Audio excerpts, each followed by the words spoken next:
नमस्कार, सरोकार संवादमा यहाँलाई स्वागत छ। म श्रीकृष्ण नेउपाने। वर्षेनी मनसुन सुरु भएसँगै नेपालमा बाढी पहिरोको जोखिम र बाढी पहिरोले पुर्याउने क्षतिको समाचार हामीले लेखिरहनुपर्छ र त्यसबाट जनताहरू प्रताडित भइरहेको अवस्था छ। यद्यपि हामीले यसको दिगो समाधान खोज्न सकिरहेको सन्दर्भ पनि छैन। वर्षेनी बजेटमा पनि हामीले यसलाई न्यूनीकरणका लागि भन्दै अरबौं रुपैयाँ छुट्याउँदै पनि आएका छौँ, तर त्यसको कुनै पनि हिसाबले प्रभावकारिता देखिन सकेको छैन।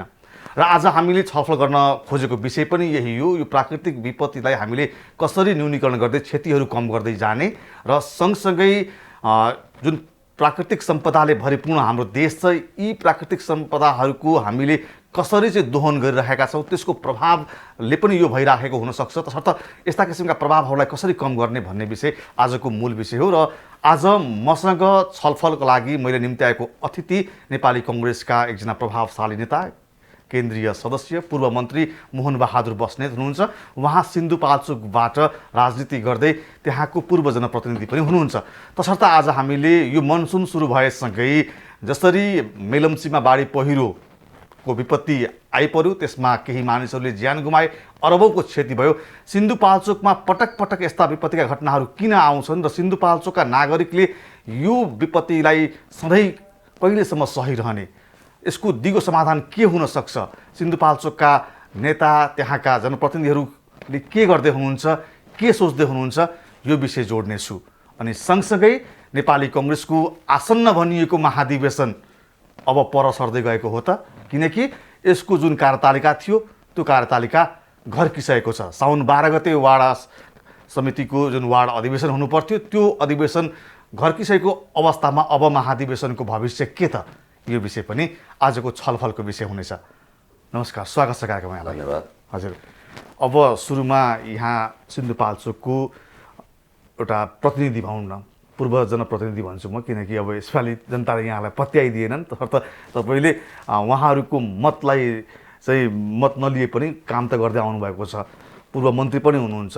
यो सिन्धुपाल्चोक भूकम्पदेखि नै यो प्राकृतिक विपत्तिको चपेटामा पर्दै आएको छ। वर्षेनी लगभग मनसुन सुरु भयो भने अब त्यहाँका मानिसहरूमा एक किसिमको सन्तास पैदा भएको छ, सधैँ चाहिँ सन्तासमा बाँच्नु परेको अवस्था छ।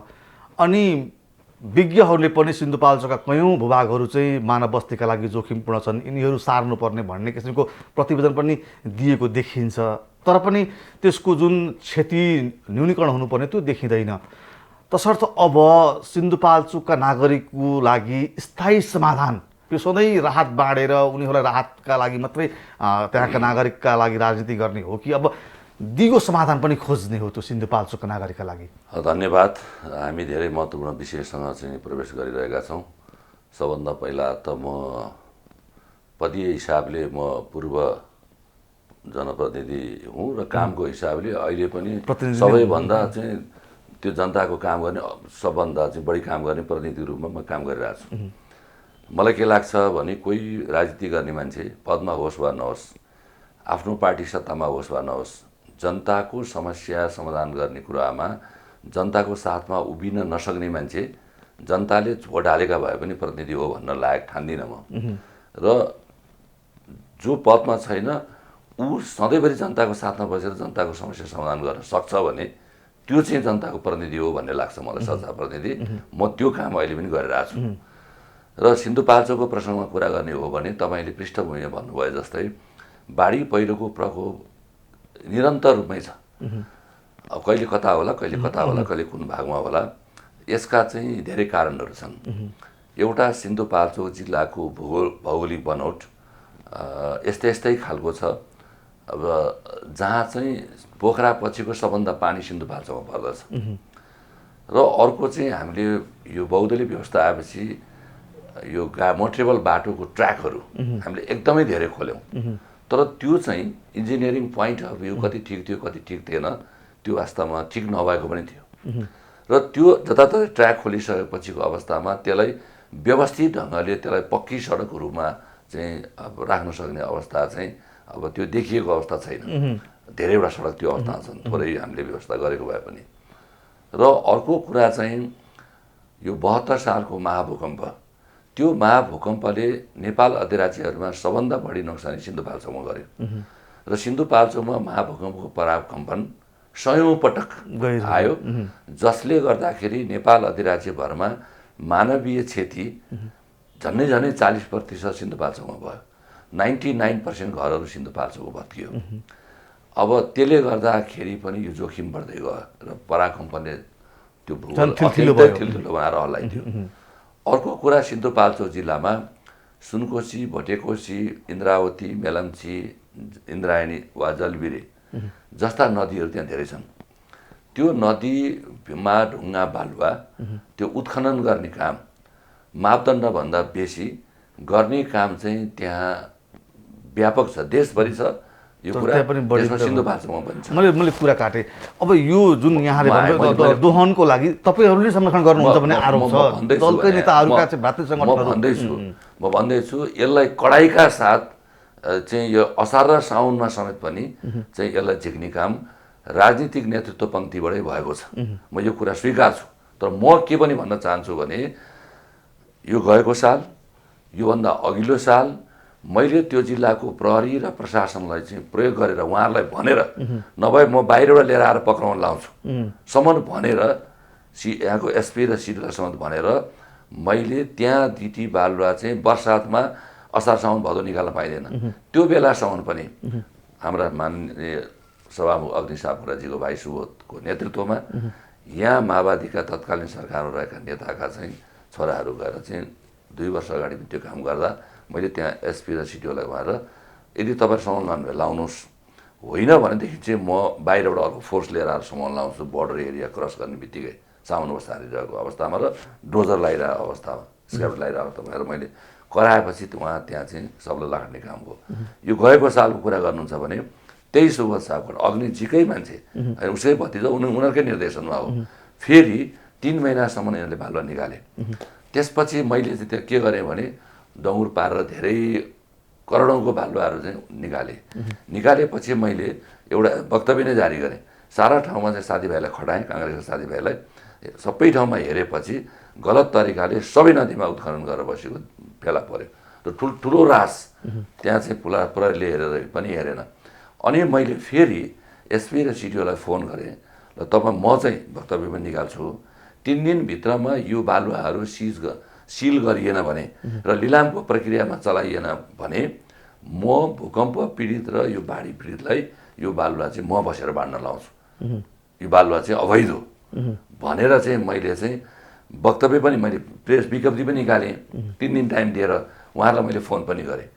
नभन्दै उहाँहरूले चाहिँ त्यसलाई सिल गर्ने प्रक्रिया सुरु गर्यो र केही लिलाम भए, केही चाहिँ अब कागजपत्र मिलाएर त्यही तस्करहरूले नै हातमा पर्ने गरी पनि मिलाएको। त्यसैले जनप्रतिनिधि पनि धेरै किसिमका छन् नि। म जस्तो पक्राउ गर्न लाउने जनप्रतिनिधि छ र यो बालुवा चाहिँ गिटी ढुङ्गा बालुवा उत्खनन गरेर खाने जनप्रतिनिधि पनि छन्। त्यो जनप्रतिनिधि सबै एकनाथ छैन। तर मान्छेहरू के भन्छ भने हिजो तपाईँ जति बेला जनताबाट अनुमोदित हुनुभएको थियो त्यति बेलामा तपाईँको वर्ष चलेको बेलामा फेरि तपाईँहरूको मान्छेहरूले पनि गरेका थिए। सुन्नुहोस्, मैले के भनेको छु भने मेरो मान्छेले काहीँ गर्दै गर्दैन भन्ने कुरा होइन। म यसको विरोधी नै हुँ। तपाईँले अर्को एउटा केस पनि यो सासभन्दा बताइदिन्छु। रक्तचन्दन भन्ने कुनै जमाना त्यो बाटो चल्थ्यो। हुन त बोर्डरबाट 4000 किलोमिटर उता आउने हो, हरेक जिल्लामा सेटिङ गरेर आउने हो, त्यहाँबाट चाहिँ एक्जिट हुन्थ्यो। त्यसको विरुद्धमा मैले पक्राउ गर्न लगाएँ। त्यसको विरुद्धमा मैले त्यहाँ चाहिँ कार्यकर्ताहरू प्रयोग गरेँ। तर माओवादीहरू, तत्कालीन माओवादीहरू चाहिँ त्यसलाई पास गरेर हिँड्थे। पास गरेर हिँडेर चाहिँ अग्निजी र अरू त्यहाँ राजकुमारजीहरूको बिचमा भनाभन पनि चलिरहेको थियो यो विषयमा, होइन। विशेष गरी अग्निजीका मान्छेहरूले बसाएको थिए। मेरो कार्यकर्ता शुद्ध म विरोध गर्ने भए, उनीहरूले पास गर्ने भए। मेरो कार्यकर्ता शुद्ध चाहिँ माओवादी भइदियो। त्यतिखेर मलाई नोक्सान भयो। 64 सालको चुनाव लाभपट्टि लागे। अब लाभपट्टि लागे। त्यसले म यसको सधैँ विरोध गरेर बसेको छु। त्यस कारणले म अहिले पनि के भन्छु भने अहिले पनि अस्ति केही ठाउँमा डोजर पठाएको कुरा मैले बुझ्ने बित्तिकै मैले अब यहाँ कारवाही गर्नुपर्छ भने मात्रै के थिएँ, सडकबाट के अरे खोलाबाट निकालिसकेको छ। त्यस कारणले म यसको विरोधी हुँ। त्यसले यदि म विरोधी नभएको भए अहिले तपाईँको यत्रो मिडिया मार्फत सार्वजनिक रूपमा यी कुराहरू कारण हो भनेर म कुरा लुकाउन पनि खोज्थेँ कि। त्यस कारणले यो कुरालाई, अनि अर्को कुरा के छ भने ढुङ्गा खानीहरू जताततै खोलिरहेको अवस्था हुन्छ। र जिल्ला विकासको संयन्त्रमा हिजो स्थानीय निकाय नहुँदा पनि म यसको विरोध गरिरहन्थेँ। त्यसपछि एक थरी त्यहाँ पार्टीका प्रतिनिधिहरू यसको पक्षमा बोल्दै नबोल्ने होइन, त्यो कुरा बुझ्नु पऱ्यो नि त। र खोलामा सिडिओ, तत्कालीन पुलिसको प्रमुख लगायत सर्वदलीय संयन्त्र चाहिँ अब यो किटीहरूमा बाल जथाभावी निकालियो र चाहिँ यसले पुलिसाहरू पनि भत्याउने स्थिति भयो भनेर हामीले सर्वदलीय संयन्त्र चाहिँ यसलाई चाहिँ बन्द गर्नुपर्छ भनेर हिँड्ने बेलामा तत्कालीन माओवादी पार्टीका चाहिँ जिल्ला प्रमुख त्यो कार्यक्रममै आएन। यस्ता घटना पनि छन्। त्यस कारणले म के भन्छु भने यसमा अब हाम्रो टोटल विरोध छ। यी कारणहरूले त्यहाँ चाहिँ यो बाढी पहिरोको प्रकोप बढिरहेको छ। अब यो प्रकोपको बारेमा तपाईँले पृष्ठभूमि के भन्नुभयो भने अब दीर्घकालीन समस्याको समाधान के हो त? अब यहाँतिर जाउँ, समस्याको मात्रै कुरा गरेर भएन, समाधान खोज्नु पर्यो। उनीहरू सधैँ राहतका लागि मात्रै त होइन, समाधान खोज्नु। अब यहाँ जनता चाहिँ के भने त्यो मागेर खाने जस्तो, कसले दिएला आश गरेर बस्ने जस्तो अवस्था मात्रै आयो। र अहिले पनि तपाईँ भन्नुहुन्छ भने गत वर्ष पनि धेरै मान्छे मरे। 6 जना परिवार भएको मान्छेमा 5 जनासम्म मरेका छन्। हेर्नुहोस् त। र एउटा छिरिङगोले भन्ने बहिनी चाहिँ बच्यो जम्मूको पहिरोमा। उसलाई ल्याएर हामीले चाहिँ यहाँ चाहिँ साइन्स पढ्नलाई चाहिँ यहाँ सिसिआरसी कलेजमा भर्ना गरिदिएको छौँ होइन, साइन्स पढ्न बिएससी नर्सिङ गराउनका लागि। अरूलाई पनि यहाँ म्यानेजमेन्ट फ्याकल्टीमा ल्याएर पढाएर राखिदिएको छौँ। र एक ठाउँमा म 5 पटक 6 पटकसम्म राहत पुगेर त गइरहेको छु होइन। अहिले पनि म हिजो मात्रै हेलम्बूको भेग, हेलम्बू पनि मेलम्ची नगरपालिका घुमेर म हिजो बेलुका आएको हुँ। र अहिले अब त्यहाँ बस्तीलाई जोगाउने कुरा भन्दा पनि अब बस्तीबाट मान्छे सारेर पहिला ज्यान बचाउने कुरा महत्त्वपूर्ण देखियो। किन पटक पटक त्यो नदी बढेर आएको छ, बाढी आइरहेको छ, फेरि नोक्सानी भएको छ। 1 गतेको बाढीबाट भन्दा अहिले यहाँ 16-17 गते जुन आयो त्यसबाट झन् ठुलो नोक्सानी बढ्दै गइरहेको अवस्था छ। र मैले सबलाई सर्नुहोस्, जहाँ एउटा चाहिँ हेलम्बू र चाहिँ यो उसको पुल मेलम्चीलाई जोड्ने जो लाइफ लाइनको रूपमा रहेको चाहिँ त्यहाँ रातो पुल भन्ने छ छनौटेमा, त्यो पुल बगायो। अघिल्लो पटकको सरकारले 25 दिनपछि प्रधानमन्त्रीज्यू त्यहाँ जानुभयो। त्यहाँ गएर चाहिँ 50,000 दरले बाँड्छु भनेर भन्नुभयो मृतकको परिवारलाई। त्यो पाएनन्। मैले पहिरो गएको भोलिपल्टै गरेर बाँडेको छु काङ्ग्रेसको तर्फबाट। त्यो पनि हामी व्यक्ति पैसा जम्मा गरेर भोलिपल्ट बाँडेको छु 50,000 दरले। यो देशको सरकारको प्रमुखले बोले ताल त्यस्तो छ। र अहिले मैले त्यो पुल चाहिँ सामान्य प्रधानमन्त्रीज्यू र माननीय गृहमन्त्रीज्यूलाई यो पुल चाहिँ तुरुन्तै बनाइनुपर्छ भने मैले 8 बजे बिहान पुल गयो, 10 बजे मैले प्रेस विज्ञप्ति निकालेँ। यो पुल जसरी पनि हामी बनाउँछौँ, पहिलाको सरकारको जस्तो होइन अहिले। किनभने पहिला पनि जुरेको पहिरो जाँदा चाहिँ सुनकोसीमा बेली ब्रिज सेनालाई प्रयोग गरेर चाहिँ त्यहाँ 15 दिनभित्र हाल्यो। त्यसपछि आएर म नै मन्त्री भइसकेको थिएँ, लार्साको पुल बगायो। हामीले पर्सिपल्टबाटै भोलिपल्ट प्राविधिक लिएर गएँ, पर्सिपल्टबाटै काम सुरु गरेका थियौँ। तपाईँको पनि अब मिडिया चाहिँ अलिकति पपुलर भएको र धेरै अब संसार अब चाहिँ माध्यमहरूसँग तपाईँहरूको सम्पर्क रहेको कारणले गर्दाखेरि मैले चाहिँ सरकार टेलिभिजनकै प्रतिनिधि पनि हिजो लिएर गएको। योभन्दा पहिला सुरुमा भोलिपल्टै रात बाँड्ने बेलामा पनि चाहिँ हाम्रो पत्रकार महासङ्घका पूर्व उपसभापति दिलीप थापा मगरजीले नै सबभन्दा त्यहाँको भिजुअल बढी खिचेर संसारभरि फैलाएपछि चाहिँ यो सहयोगीहरूको हात चाहिँ त्यहाँ धेरै बढ्यो होइन। त्यो पहिला सुरुमा मैले नै गराउँ, जबकि त्यहाँ चुनाव जितेको शेरबहादुर तामाङजी जानु भएन, अग्नि सापकोटी सभामुखजी जानु भएन, पछि उहाँहरू मभन्दा धेरै पछि जानुभयो। उहाँकै क्षेत्र सभा के अरे यो चाहिँ शेरबहादुरजीको पछि जानुभयो, माथि उठ्नुभयो, आउनुभयो। शेरबहादुरजीले चाहिँ एउटा भिडियो हाल्नुभएको छ, अनि अग्निजीको त्यो पनि थिएन, उहाँको त्यति हो। मैले त त्यहाँ अहिले चाहिँ पैसा पनि ठाउँ ठाउँबाट चाहिँ खोजेर पठाएको छु। 40वटा टिमभन्दा बढी त मैले राहतको प्याकेज लिएर पठाएको छु। म आफै 4 पटक पुगिसकेँ होइन। त्यस कारणले अब चाहिँ के छ भने राहत लिने कुराले मात्रै समस्या समाधान छैन। र अर्को कुरा त्यहाँ अरब रुपियाँको लगानी नभइकन हुँदैन त्यसलाई व्यवस्थापन गर्न। अब सरकार कहिलेकाहीँ कस्तो भइदिन्छ भने गएको साल क्यानाडा, अमेरिका, जर्मनीबाट आएका टिमहरूले मलाई 200वटा चाहिँ हामी घर 4 लाखसम्मको पर्ने घर हामी बनाउँछौँ भनेको थिएँ। मैले घोषणा गरेँ, सरकारले हामीलाई गर्न दिएन। त्यतिखेर कम्युनिस्ट पार्टीको सरकार, प्रदेश सरकारले मैले यो विज्ञप्ति निकालेको 5 दिनपछि प्रदेश सरकारले बनाउँछ भनिदियो। प्रदेश सरकारले बनाउने निर्णय नै गर्यो, आजसम्म कसैको घर बनाएको छैन। काङ्ग्रेसले जितेको गाउँपालिकामा सुनकोसीमा मैले भएर 5 लाखको दरले दिएर सबैको घर बनिसकेको छ है, जति पीडित भए। त्यस कारणले कहिलेकाहीँ सरकारको पनि क्रियाकलाप त्यस्तै हुन्छ। र सामान्य प्रधानमन्त्रीलाई अस्तिको दिन मात्र मैले भेटेर हजुर पनि त्यहाँ गइदिनु पऱ्यो भन्दाखेरि उहाँले जान्छु भन्नुभएको छ। अब यो अलिकति पानी अलिक खड्कियोस् त्यहाँ जहाँ पाएँ त्यहीँ हेलिकप्टर हामीले नै हेलिकप्टर सानो 5 सिटर हेलिकप्टर ल्यान्ड गर्न नसकेर 2 ठाउँमा कत्रो जात्रा। सामान्य प्रधानमन्त्री जाँदा अलिक ठुलो हेलिकप्टर लिएर जानुपर्ने हुन्छ, टिमसहित जानुपर्ने हुन्छ, मौसम प्रतिकूल त्यो मौसम अनुकूल हुँदासम्म मौसम अनुकूल हुँदा पनि ल्यान्ड गर्ने ठाउँ छैन। जस्तै तिम्बुमा, जस्तै त्यो चाहिँ ग्याल्थुममा होइन, त्यस्तो अवस्था छ। त्यस कारणले गर्दा त्यो परिस्थिति भन्ने बित्तिकै उहाँ पनि जानुहुन्छ र प्रधानमन्त्रीज्यू जाने बेलामा सबै खाले त्योसँग सम्बन्धित मान्छेहरूलाई लिएर जाँदाखेरि त्यसलाई लङ टर्म चाहिँ एउटा कसरी एउटा प्रोग्राम दिने भन्ने कुरा हुन्छ। र अहिले एकीकृत बस्तीको अवधारणा आएको छ। सिन्धुपाल्चोकका भूगोलहरू भूकम्प गएपछि नै रेड जोनको रूपमा धेरै ठाउँलाई त्यहाँ चाहिँ अब त्यो एक किसिमको स्टिकरै टाँसेर राखेको छ, नोटिस गरेको छ। त्यति हुँदाहुँदै पनि सरकारले के गर्न सकेन भन्दा एकीकृत बस्ती भनेर कहीँ लगेर राखौँला, तर अधिकांश मान्छे कृषि व्यवसायमा निर्भर गरेका छ। उनीहरूको थोरै जग्गा जमिन छ, बसाइ फरक हुन्छ, उसको वस्तुभाव हुन्छ मलका लागि होइन, दुध बेच्नुपर्ने हुन्छ, त्यसले त्यो लानुसँग स्थिति हुँदैन। अनि उनीहरूलाई लगेर घरमा बनाएर राखिदिएर चाहिँ बसोबास मात्रै गराइदिएर त उसले आम्दानीबाट के त माएर खाने सरकारले दिएर। त्यही त जस्तो विश्वका अन्य धेरै मुलुकहरूमा प्राकृतिक प्रकोप जहाँ पनि जान्छ नि, विश्वभरि जान्छ। जस्तो छिमेकी मुलुक भारतकै हेरौँ, भुजमा 2002 सालमा ठुलो भूकम्प गयो होइन, भुज भन्ने सहरमा। अहिले त्यो सहर हेर्न जाने भने त्यो विपत्ति पछाडि हुन त अब त्यो मानिसहरूको मृत्यु भएको, त्यो मानिसको सङ्ख्या गुमाएको त त्यो परिपूर्ति हुन सक्दैन, तर आर्थिक हिसाबले विकासका हिसाबले त्यो सहर एकदमै समुन्नत भएको देखिन्छ। तसर्थ हामीले अब त्यस्ता प्राकृतिक विपत्तिले चाहिँ एकदमै तहस नहस पारेका ठाउँहरूको अध्ययन गरेर त्यहाँ चाहिँ कसरी चाहिँ विकास गरिरहेको रहेछ, यसले चाहिँ एउटा नयाँ बाटो पनि खोल्दो रहेछ भन्ने किसिमको ज्ञान लिएर सिन्धुपाल्चोकमा अब त्यसो गर्ने कि अब वर्षेनी झोला बोकेर रात मात्रै बाँडेर त यो समाधान तपाईँले अत्यन्तै महत्त्वपूर्ण गम्भीर कुरा उठाउनु भयो। तपाईँले भन्नुभएको कुरा ठिक हो। र जापानमा हिरोसिमा र नागासाकीमा अमेरिकाले बम हानेपछि त्यहाँ किरा फट्याङ्ग्रा पनि केही रहेको अवस्था थिएन। त्यहाँ 1-2 खाले झारहरू मात्रै बाँकी बसेको र अरू केही थिएन भन्ने खालको चाहिँ हामीले पनि सुनेका हौँ। र त्यो ठाउँ आज संसारलाई चाहिँ आर्थिक क्षेत्रमा एउटा चुनौती दिने देश बनाएको छ। र सिन्धुपाल्चोकै सन्दर्भमा पनि भूकम्प गयो, मैले अहिले भने 40% मान्छेको क्षति त्यहाँ भएको थियो, मानवीय क्षति, 99% घरहरू बने। र सरकारले त्यसमा केही न केही सहयोग गर्यो, हामीहरू पनि करायौँ, चिच्यायौँ, पार्लियामेन्टमा बोल्यौँ, रकम थप्न लगायौँ, 3-3 लाखको दरले अलिअलि त्यहाँ चाहिँ पैसा थप्यो।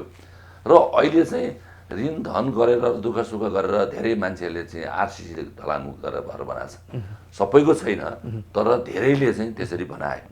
र अहिले सिन्धुपाल्चोकमा अब 25 वर्षलाई बनाउन नपर्ने गरी घर बनिसक्यो। किनभने एउटा परिवारको एउटा छोरा छ भने 3 लाखको दरले दिने भएपछि सबै भिन्न भएको देखाए अनि सबैले पैसा पाए। थोरै थोरै अहिले गुनासोमा बाँकी छ, अत्यन्तै थोरै सङ्ख्यामा, त्यो पनि पाउनु पर्दछ, त धेरैले पाए। पाइसकेपछि अहिले त्यहाँ चाहिँ मजाले घर बनाएको छ होइन, 25 सुरक्षित आवास भयो, सुरक्षित आवास भएको छ। तर अब ती घरहरू पनि यो बाढी पहिरोको कारणले कतिपय बनिया घरहरू पनि फेरि गयो होइन। र तपाईँले भन्नुभएको जस्तो चाहिँ एउटा समाप्तिपछि त्यहाँ सिर्जना हुन्छ, हुनुपर्छ होइन, सिर्जना हुनुपर्दछ।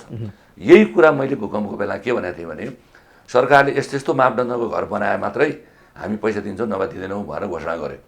मैले के भने प्राविधिक धेरै छैन, हजार घर भत्किया छ, अनि कहिले प्राविधिक पुगेर चाहिँ त्यहाँ घर बन्छ र उनीहरूले डिजाइन दिन्छन्, उनीहरूले इस्टिमेट गरिदिन्छन्।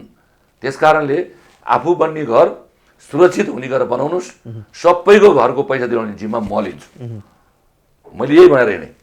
तर घर बोली बनाउनुहोस्, आफू बस्ने घर बोली बनाउनुहोस्। चाहे उनीहरूले भ्याएसम्म त बोली पनि बनाउँछ नि त, आफू पनि घर बोली बनाउँदैन, बोली बनायो। त्यसलाई पैसा नदिने कुरामा धेरै विवाद भयो, पछि हामीले दिलाएरै छाड्यौँ, सबैले पैसा पाए है। कहिलेकाहीँ सरकारले केही गर्यो भने पनि अव्यवहारिकता छ भनेदेखि नेताले त्यसमा स्ट्यान्ड लिनुपर्छ, जनप्रतिनिधि त्यसमा लड्नुपर्छ होइन। हामी लड्यौँ र हामी त्यो काम गऱ्यौँ। अब यो विषयलाई मैले यहीँ रोकेँ किनकि यहाँसँग कुराकानी गर्दाखेरि अब समय पनि छोटो छ। कङ्ग्रेसको केन्द्रीय राजनीतिका बारेमा पनि गर्नुपर्ने हुन्छ। तपाईँ कङ्ग्रेसको केन्द्रीय सदस्य पनि भएको हिसाबले र सिन्धुपाल्चोकको एउटा प्रभावशाली नेता भएको हिसाबले पनि यो यहाँहरूको पूर्व कार्यतालिका अनुसार साउन 12 गतेमा वाडा अधिवेशन सक्नु पर्थ्यो होइन, त्यो भएन। अब महाधिवेशन नै अन्यल हुँदै गएको हो कि अब महाधिवेशन गर्नु नपर्ने हो कि के हो अब कङ्ग्रेसको? तपाईँले भन्नुभएको जस्तो साउन 12 गते हाम्रो वडा अधिवेशन सम्पन्न हुनु पर्थ्यो। क्रियाशील छानबिन समिति जो रमेश लेखकज्यूको चाहिँ नेतृत्वमा उहाँको संयोजकत्वमा बनेको छ, यो समितिले टाइममा काम गर्न नसकेको कारणले गर्दा र प्रतिवेदन दिन सकेन। नसकिसकेपछि चाहिँ यो 12 गतिको चाहिँ अधिवेशन प्रभावित भयो र उहाँहरूले चाहिँ केही जिल्लाहरूको नटुङ्ग्याइकन पदाधिकारीहरूको बैठकमा पेश गर्नुभयो। पदाधिकारीको बैठकले फेरि उहाँहरूलाई जिम्मा दिनुभयो। अब त्यो जिम्मा दिएको टाइम पनि सकियो। फेरि अहिले चाहिँ अहिले फेरि नेतृत्व तहमा पुगिरहेको छ। यसले चाहिँ नेतृत्व तहको भनाइअनुसार 3-4 दिनभित्रमा यो टुङ्गिन्छ भन्ने कुरा आइरहेको छ। मलाई लाग्छ अब धेरै जिल्ला बाँकी नरहेको हुनाले यो चाँडै टुङ्गिएला र कार्यतालिकाको हिसाबले पार्टी सभापति शेरबहादुर देउबाज्यूले चाहिँ सुरुदेखि नै निर्वाचन समितिलाई होस् वा क्रियाशील छानबिन समितिलाई होस्, चाहे आफ्नो अफिसका अरू स्टाफहरूलाई होस्, घोषित मितिमा चाहिँ हाम्रो महाधिवेशन सम्पन्न हुने गरी युद्ध स्तरमा काम गर्नुहोस्। तपाईँलाई चाहिने भौतिक सुविधा भने लिनुहोस्। त्यसैले क्रियाशील छानबिन समिति एक किसिमको होटलमै बसेर काम गरिरहेको छ र यतातिर आएर चाहिँ अरू निर्वाचन समिति पनि अब एकदम तयारी अवस्थामा चाहिँ आफ्नो काम गरेर भदौ 16 गते आउँदा। त्यस कारणले मैले के भने उहाँले टाइमली गर्नुपर्छ भनेको हुँदाहुँदै पनि अब अहिले 12 गतिको अधिवेशन चाहिँ आज यति लामो समय भइसक्दाखेरि पनि अब वडा अधिवेशन कहिले हुने भन्ने टुङ्ग्यो नपुगेको कारणले हाम्रो अधिवेशन केही लम्बिन सक्ने सम्भावना हुँदाहुँदै पनि अझ यो केन्द्रीय अधिवेशनको डेट भन्दा अगाडि अरू जुन क्यालेन्डर छ हाम्रो अहिले कार्यतालिका छ त्यसलाई बरु अलिकति संशोधन गर्नुपर्ने भइहाल्यो। तर केन्द्रीय महाधिवेशनको डेट चाहिँ नसर्ने गरी तयारी गर्नुहोस् भनेर उहाँले अहिले पनि भनिरहनु भएको छ। अब म के भन्छु भने एउटा हामीलाई समस्या के छ भनेदेखि चाहिँ यो हाम्रो विधान अनुसार यो जुन अहिले गाउँपालिका र नगरपालिकाको चुनाव हुनुपर्छ नि, त्यसमा चाहिँ क्रियाशील सदस्यले नै मतदान गर्ने भनेर भनिएको छ। अब निर्विरोधता हुँदैन, प्रायः ठाउँ चुनावै हुन्छ र एउटा नगरपालिकामा 25-30 हजारसम्मको क्रियाशील सदस्यता भएको हुनाले अब अहिले कोभिडको महामारीको बेलामा फेरि कोभिड बढिरहेको छ। ट्याक्सकै कारणले होला सरकारले चाहिँ लकडाउन चाहिँ अब चाहिँ तोडेको छ। त्यसपछि अहिले सङ्ख्या बढ्न थाल्यो। अब त्यस कारणले गर्दाखेरि चाहिँ यो कोभिडको चाहिँ महामारी अझ बढी बढ्न थाल्यो भने त्यो हाम्रो निर्वाचन हुन सक्ने स्थिति हुँदैन। त्यस कारणले गर्दा अरू खालको चाहिँ त्यसलाई चाहिँ मोडालिटी अप्नाएर जाने हो वा के हो, अब यो केही दिनभित्रमा त निर्णय गर्नै पर्छ। र मलाई लाग्छ 3-4 दिनभित्रमा सबै यो निर्णय भएर के हुने त्यो प्रक्रिया अगाडि बढ्छ भन्ने मलाई लाग्छ। ठिक छ, अन्तिममा छौँ। अब तपाईँ यहाँ सभापति अहिलेका प्रधानमन्त्रीसँग पनि निकट रहेर राजनीति गर्दै आउनु भएको छ। अब मुलुक अहिले कोभिडको यस्तो महामारीमा चाहिँ यहाँले पनि भनिहाल्नुभयो, यद्यपि अहिले गतिविधि चलायमान भए पनि सङ्क्रमणको दर र मृत्यु हुनेको दर बढिरहेको छ, त्यो देखिन्छ। जिल्ला जिल्लामा अस्पतालहरू भरिभराउ छन्। तर यो अवस्थामा चाहिँ कोभिडसँग लड्नको लागि त्यस्तो फाइटर चाहिँ एउटा मन्त्री नियुक्त गर्नुपर्ने ठाउँमा चाहिँ शेरबहादुर देउबाज्यूले चाहिँ जो विषय विज्ञता नै नभएको मन्त्री नियुक्त गर्नुभयो भनेर पार्टीकै भित्रै पनि आलोचना भएको थियो। अनि सँगसँगै के भन्ने गरिन्छ भने मर्निङ सोज द डे भने जस्तै सरकारले चाहिँ राम्रो सङ्केत गरिरहेका छैन है, दिइरहेका छैन है भनेर कङ्ग्रेसका साथीहरूले भन्दै हुन्छ। के हो यो कुरा? यहाँ एक थरी चाहिँ कुरा के हुन्छ भने आफू अरूको विरोध कसरी गरेर चाहिँ पपुलर हुन पाइन्छ त्यो कुरा खोजेर मात्रै हिँड्ने पनि पार्टीभित्र मान्छे हुन्छन्, हरेक पार्टीभित्र होइन। त्यसको अभिव्यक्ति पनि केही आइरहेको छ। केही तपाईँले भन्नुभएको कुरामा सत्यता पनि छ। सत्यता यस अर्थमा छ जुन ढङ्गले चाहिँ सरकार प्रस्तुत हुनुपर्ने हो, यो सरकारको चाहिँ आकार प्रकार कस्तो छ भन्ने कुरा पनि भर पर्छ, यसको संरचना कस्तो हो भन्ने कुरा पनि भर पर्छ। काङ्ग्रेसको पार्लियामेन्टमा आफ्नो न्यून उपस्थिति छ। हामी प्रतिपक्षमा बस्छौँ भनेरै बसिरहेको हो। कम्युनिस्टका नेताहरू वा चाहिँ यो चाहिँ मधेस केन्द्रीय दलका नेताहरू गएर लौन सरकारको नेतृत्व गरिदिनु पर्यो। केपी ओलीजीले चाहिँ अधिनायकवादी शासन सुरु गर्नुभयो, भ्रष्टाचारजन्य क्रियाकलाप बढ्यो र चाहिँ एक अर्काको चाहिँ तेजोवध गर्ने कुरा हुन थाल्यो। कसैको अस्तित्वलाई स्वीकारिएन, लौ अब देश ढुड्न लाग्यो भनेर चाहिँ अनि पार्टीभित्रको पनि त्यो कुरामा चाहिँ सहमति भएपछि शेरबहादुर दाइले अग्रसरता देखाउनु भयो र अहिले प्रधानमन्त्री हुनुभएको छ। सरकार भन्ने कुरामा माधव नेपालजीको समूह पनि प्रतिनिधित्व गर्ने कि नगर्ने सरकारमा भन्ने विषय उहाँहरूभित्रको विवाद टुङ्गिएको अवस्था छैन। एउटा पक्ष जाने भनिरहेको छ, एउटा पक्ष नजाने कुरा गरिरहेको छ। उता उपेन्द्र यादवजीको पनि पार्टीभित्र गोलमाल भइरहेको अवस्थामा अब उता महेन्द्र ठाकुर पक्षले पनि सहयोग गरिरहेको अवस्था हो, जबकि अब 2/3 नजिकको सरकारलाई ढालेर झन्डै 2/3 समर्थन प्रधानमन्त्रीले प्राप्त गर्नुभएको छ। त्यसले उहाँको एउटा चरित्र मिलाएर लिएर जाने पनि उहाँको एउटा चरित्र छ, जसलाई म सधैँभरि राजनीति भाषामा कम्प्रोमाइजिङ क्यान्डिडेट वा पर्सनालिटी हो पनि भन्ने गरेका छु। र उहाँले हिजो पनि पार्लियामेन्टमा 6वटा पार्टी 6तिर फर्केर बस्दा मिलाएर सरकार चलाएको मान्छे, र अहिले मन्त्रीमण्डलमा प्रतिनिधित्व गर्नलाई माओवादीले पनि अब आफ्नो अब बाँकी मन्त्रीहरू नदिएको अवस्था, उतातिर मधेसको चाहिँ अब केन्द्रीय दलहरूको पनि अब नआइरहेको अवस्था, यता एमाले भित्रको माधव नेपाल समूहको पनि भएको अवस्थाले यसलाई प्रभावित गरेको छ। निश्चित हो यो कुरा राम्रो सङ्केत चाहिँ होइन। यो चाँडो उहाँ प्रधानमन्त्रीले चाहिँ चाँडो गर्नु भनिरहनु भएको अवस्था छ। मिटिङ पनि धेरै राउन्ड बसिसक्यो, त्यो टुङ्गिने बित्तिकै हुन्छ भन्ने लाग्छ मलाई। जहाँसम्म स्वास्थ्य मन्त्रालयको कुरा गर्नुभयो, अब मन्त्रीहरूको विगतमा सबैले सबैको हेरेकै हो, र अब नयाँ हुनेहरूले पनि मौका चाहिँ विषय विज्ञतासम्म चाहिँ खोज्नु पर्थ्यो भन्ने कुरा। विज्ञताको कुरा गर्नुहुन्छ भने हिजो चाहिँ अर्थमन्त्रीमा 8 क्लास पढेका मान्छेलाई कम्युनिस्टले बनाए। अब प्रधानमन्त्री केपी ओलीजी एसएलसी पास हुनुहुन्न, कहाँको विज्ञता यहाँ आएको छ। तर हरेक मान्छेले काम गर्ने कुरा हो, उसले दिएको रिजल्ट के हुन्छ भन्ने एउटा कुरा हो। को त विषय विज्ञता भने को त कतिपय यहाँ नेताहरू के गर्छन् भने आफ्नो प्रचार नाउँ मिडियामा देख प्रचार गरे फलानु भयो रे, शपथ ग्रहण भोलि खाने रे, फलानु भयो भने लेख्न लाउँछ। त्यो उहाँले आफै लेख्न लाओ। त्यसैले विषय विज्ञता चाहिँ रिजल्ट दिएपछि मात्रै थाहा हुन्छ। ल मलाई भन्नुहुन्छ भने म सञ्चार क्षेत्रको विषय विज्ञता होइन, मलाई सञ्चार मन्त्रीको जिम्मा मैले पाएँ, मेरो प्रधानमन्त्रीले जिनुभयो, र मभन्दा अगाडि कति विवाद थियो, मभन्दा पछाडि कति विवाद थियो। मेरो सञ्चार मन्त्रालय एउटा विवाद भएको तपाईँले सुन्नुभयो। मैले प्रधानमन्त्रीले मलाई 2 चोटि धन्यवाद भन्नुभयो, बधाई दिनुभयो, राम्रो काम गरेँ भनेर। तर कतिपय नियुक्तिमा त तपाईँको नाम पनि एउटा कुरा म तपाईँलाई बताइदिन्छु। मेरो विवाद भन्नुहोस्, जेसी भन्नुहोस्, त्यो के भन्छ एउटा त्यो बोर्डको चाहिँ चलचित्र विकास बोर्डको बारेमा सुन्नुहोस्, एउटा महिला जो चाहिँ राम्रो मास कम्युनिकेसनमा थाइल्यान्डबाट पढेर आएको, हामीलाई के पनि गर्नु थियो त्यहाँ भन्दाखेरि सारा यो चाहिँ सिनेमा क्षेत्रका मान्छेहरूको एउटा के थियो भने बक्स अफिस लागू गरिदिनुहोस्। बक्स अफिस लागू गर्ने बारेमा चाहिँ के समस्या थियो भने हलवालाहरूले मान्दैनन् भन्ने खालको थियो। बक्स अफिस भनेको के भन्दा ई टिकेटिङ हो वास्तवमा, होइन? ई टिकेटिङ चाहिँ त्यहाँ हलवालाले मान्दैनन् भन्ने कुरा थियो। बक्स अफिस लागू गरिदिनु पर्यो भनेर मलाई चाहिँ सयौँ कलाकारहरू आएर चाहिँ प्रड्युसरहरू आएर भनिरहनु भएको थियो, मलाई एउटा त्यो लागू गर्नु थियो। त्यसमा उपयुक्त क्यान्डिडेट चाहिँ मैले चाहिँ हलवाला रहेछ उहाँ, होइन? एउटा त्यो पनि थियो। अरू कुरा उहाँ पढ लेखेको मान्छे, पहिला एसएलसी पास नगरेका मान्छेलाई त्यहाँ चाहिँ त्यो राख्ने चलन रहेछ। मैले ब्याचलर नभए हुन्न भनेर त्यहाँ मात्रै होइन, सेन्सर बोर्ड सबै ठाउँमा मैले ब्याचलर भन्दा घटी हुँदैन भनेर मैले मापदण्ड बनाइदिएँ। विज्ञता नभए पनि काम गर्न चाह्यो भने सकिन्छ भन्न खोज्नु भइहाल्यो। अनि मैले कमसेकम अलि हाइली क्वालिफाइड मान्छे भयो भने उसलाई जनरल नलेज पनि हुन्छ नि। त्यसपछि आएर मैले त्यो राखिदिएको थिएँ। र अर्को कुरा चाहिँ लिखित जाँच भएको थियो। लिखित जाँचमा चाहिँ उहाँ दोस्रो नम्बरमा पर्नुभयो, होइन? फर्स्टमा अर्को थियो। त्यसैले फर्स्टमा अर्को आएको थियो, सेकेन्डमा उहाँको नाउँ थियो। मैले यही कुरा चाहिँ मैले क्याबिनेटमा पेस गरेँ। पेस गर्दाखेरि चाहिँ त्यहाँ छलफल भयो। उहाँलाई उहाँको हजुरबुवाहरू काङ्ग्रेस, उहाँको चाहिँ परिवार यो बुवा राप्रपाको चाहिँ कमल थापाजी सरकारमा प्रतिनिधित्व गर्नुहुन्थ्यो।